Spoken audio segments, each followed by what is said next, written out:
Joining us now here on High Heat is a man that's going to be on the call, not only on TBS tonight, but also on SNY tomorrow. Our friend and MLB Network analyst, Ron Darling, 13-year big leaguer, 1985 All-Star. Always great to have you on the program. And the Mets need to get a couple against the Astros because the Astros took care of business. What do you look forward to on the call tonight, Ron, with these two very good clubs? Well, first, great to speak with you, Alana. You know, they really are. They're fantastic clubs, and you can envision them maybe playing down the road. That's how strong they are.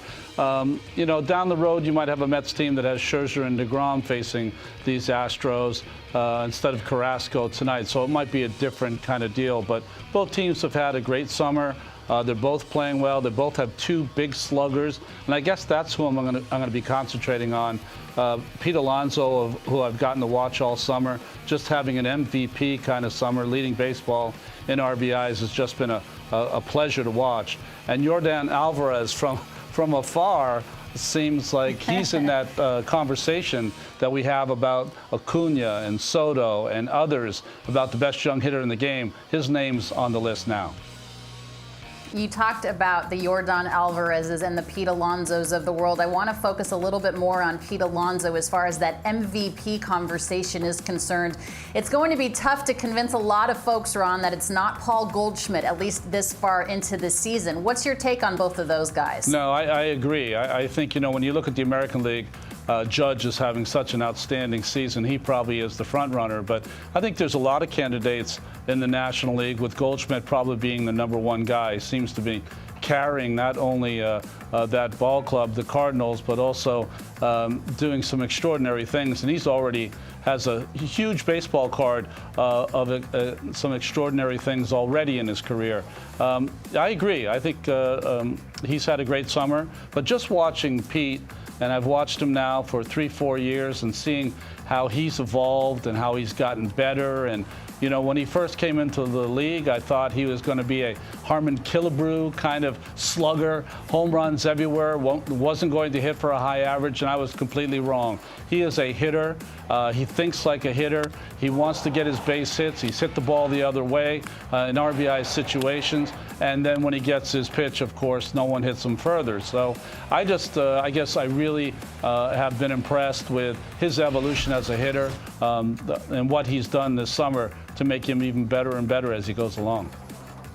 22 home runs, leads the National League, 69 RBI, lead the majors for Pete Alonso. We were having a conversation the other day about the Astros and the Yankees, of course, as they just met up in the Bronx. And certainly this could be a ALCS matchup. When you look at the entire roster, who are you taking? Boy, that's a hard call. I know that TBS has the American League this year. Boy, would I love to call that series. The Yankees have just been ridiculous this summer. The way they've won, the walk-off wins, the come-from-behind wins, the great talent that they have, the pitching they've gotten from Cortez to Severino to Cole, on and on. Montgomery has just been special to watch. Tyone, of course. So the pitching has been great because we always talk about their sluggers. But I think when I've seen the Yankees this year, they've taken the extra base. They're stealing more bases than they ever have that I've noticed in this team the last half dozen seasons. They're playing a real spirited game. Good things seem to be happening for them, and you know how that magic can really make for a magical year. So right now, only because the Yankees are having that magical summer, I lean a little bit on the Yankees side, but the Houston Astros, you know, the last 2 years they've lost Springer, they lost Correa. They've replaced them with other parts, and they haven't missed a lick. They're still as good as they've ever been, and their pitching's great, their hitting's great, depth of lineup's great, and they got a guy I root for, Dusty Baker, hoping that he finally gets his World Series someday.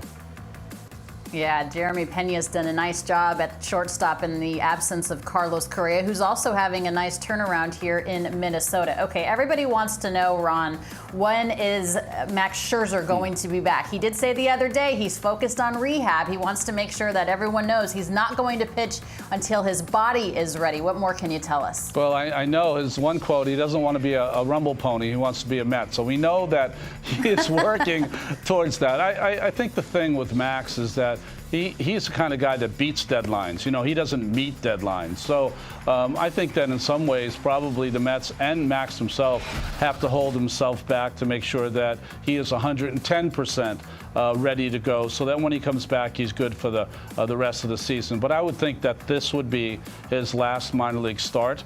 And in 5 or 6 days from tonight, you'll see him pitching in a Mets uniform. Now, that would be great for Mets fans on what's already been a great season. Now, tomorrow, when you're back on SNY calling the game, the Mets will face Justin Verlander, who seems to be getting older chronologically and by the calendar, but seems to be pitching as he was when he was a young buck. What's impressed you the most? Well, there was a series, the $6 Million Man. Well, he makes a little more than that, but the whole key with him was that he was bionically remade. And with this new arm after Tommy John surgery, and of course the physical attributes that he has as an athlete, I don't think anyone thought he wouldn't come back from this, but the way he's come back and at the level that he's pitching is astounding to all of us that watch the game. To have that many innings, to have that many accomplishments behind him, and still find that incentive to go out there and be the best in the game at this age, I think is a testament to Justin and who he is as a human being, who he is as an athlete, and it's fun for us old guys certainly to watch. Ron, before I let you go, I just want your opinion on what the Atlanta Braves are doing. Currently, the Mets have a 5-game lead in the division, but here come the Braves. It seems like after that conversation that Brian Snitker had with them, are the Mets paying attention to the footsteps? I don't think they're paying attention. I think they've done a really good job just concentrating on themselves. But, you know, the Braves are going to come. Very few seasons are the kind of seasons where everything goes perfect and you're never in a race and you're never pushed. And this certainly is going to be one of those. The Braves are going to push the Mets. They're going to continue to push them all season long because of their pitching. What if they get Mike Soroka back? And if he's at the top of his game, that adds another amazing arm for the Braves. They'll be there all summer because of their talent level, because of their managing, because of their players. So they'll be there. But the Mets are in a place right now, and the way they played this summer, they know if they take care of business that they feel as though they're not going to be caught. It'll be fun to watch. Yeah, it's incredible what they've done, and they don't have two of the best arms in the game at full service right now. Ron Darling on the call tonight on TBS, the Astros and the Mets. Thanks so much for taking the time. Thanks, Alana.